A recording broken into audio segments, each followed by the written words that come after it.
Bonjour à tous, voici le challenge de généalogie de A à Z, une lettre par jour pendant 26 jours, sauf le dimanche, un article par jour, au sujet de la généalogie.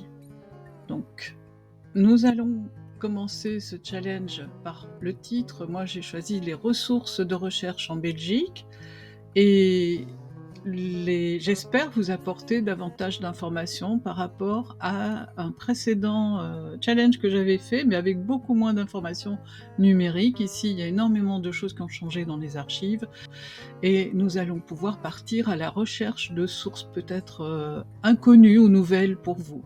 En tout cas, j'espère que vous trouverez bonheur dans tout ceci. Et j'espère que ça ira bien, en fait, dans toutes vos recherches. Vous verrez ici en dessous, à toute branche, la liste des anciennes recherches en 2015. Le nom du blog est cité dans la description sous la page. Et comme ça, on pourra continuer. Alors, je vais répondre à quelques questions qui me sont souvent demandées. C'est d'où suis-je ? En réalité, est-ce que je suis française ou est-ce que je suis belge ? En réalité, je suis belge, je suis née là tout en bas de la Belgique, à la frontière luxembourgeoise et à la frontière française. J'ai des ancêtres au Luxembourg, j'en ai plein. J'ai des ancêtres jusque là-haut, dans le Luxembourg, à flirter avec Liège. J'ai des collatéraux en Meurthe-et-Moselle, en Moselle, j'ai des ancêtres dans les Vosges, dans les Ardennes, et des collatéraux qui vont aller jusqu'à Reims. Donc ça fait pas mal de trajets. Ensuite, j'en ai 3 qui sont venus des régions lointaines françaises. Alors quand je dis lointaines, ça fait plus de 800 km du Luxembourg.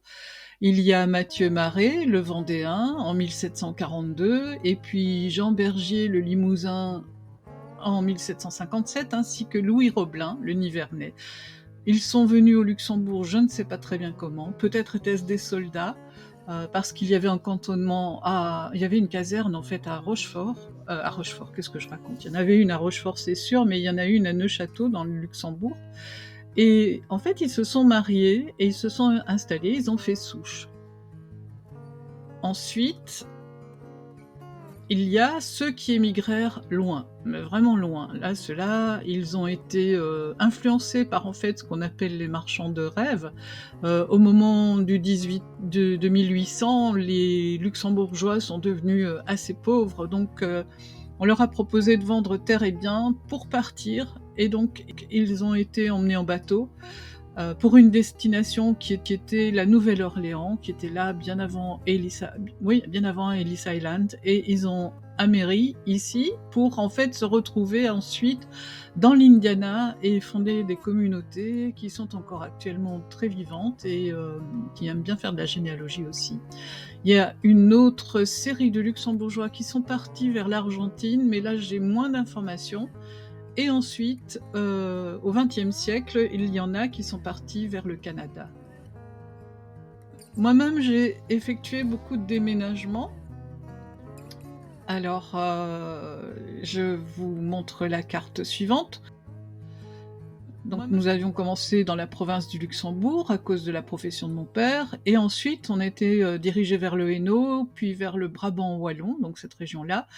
Et ensuite, moi, j'ai fait mes études à Bruxelles et j'y suis restée. J'ai travaillé de longues années, puis un jour, je suis partie en France et j'y suis encore. Donc, je connais bien l'administration belge et l'administration française pour m'y être frottée. Et ben oui, je sais, c'est parfois compliqué, mais c'est compliqué des deux côtés, donc c'est bien, on s'y retrouve. Alors ensuite, une question qu'on me pose souvent, c'est est-ce que j'ai des ancêtres flamands ? Parce que en France, pour la plupart des Français, le Luxembourg n'existe pas, c'est la Flandre. La Belgique, c'est la Flandre. Alors c'est vrai, c'est très beau, il y a Bruges, il y a Gand, et je réponds peut-être, oui, j'ai peut-être des ancêtres flamands parce que j'ai un nom germanophone, donc c'est pas impossible. Et en plus, au cours de ce registre, de ces recherches, en tombant sur un registre, j'ai trouvé mon nom de famille. Et donc c'est une piste, parce que je m'arrête dans les années 1700 et j'ai du mal à remonter plus avant, alors que pour le restant de la famille, ça ne pose pas de problème.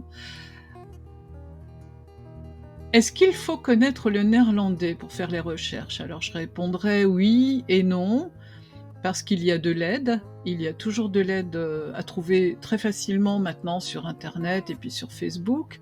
Des groupes, entre autres la Généalogie pour tous en Belgique est un groupe bienveillant. En général, il propose de l'aide et si jamais il n'arrive pas à répondre à vos questions, par exemple de flamand ou de néerlandais ancien, il vous renvoie vers d'autres adresses de groupes Facebook. Il y a aussi, moi, mon astuce, c'est d'utiliser Google Translate parce que c'est vrai que mon néerlandais, il est un peu rouillé vu que je ne le pratique plus et voilà, à gauche de l'écran, j'ai mis Het laatste nieuws et je l'ai fait traduire par Google. Dernière nouvelle, c'est la traduction et c'est assez bluffant en fait, il y a vraiment très peu d'erreurs dans la traduction actuellement. Donc c'est quelque chose que vous pouvez utiliser lors de vos recherches. Ensuite, je fais partie de l'association de geeks en généalogie et en invention technologique numérique. Et Genetech a en fait une chaîne YouTube également, sur laquelle a été produit toute une série de tutos. Si vous voulez vous aider en fait des technologies numériques, c'est-à-dire des applications sur lesquelles vous pouvez apprendre plein de petites choses pour faciliter vos classements, vos recherches, etc., allez faire un tour sur la chaîne, elle est très bien faite. Et c'est très simple à trouver, Genetech. Mais je vous mettrai les liens en bas de page. Et puis voilà, bientôt la suite. J'espère que vous avez aimé ce format. Abonnez-vous pour être tenu au courant. Donc, je le répète, tous les liens sont dans la description ci-dessous et la même lettre se trouvera sur le blog atoutebranche.fr. Je vous dis à demain et puis j'espère vous retrouver. Bye bye!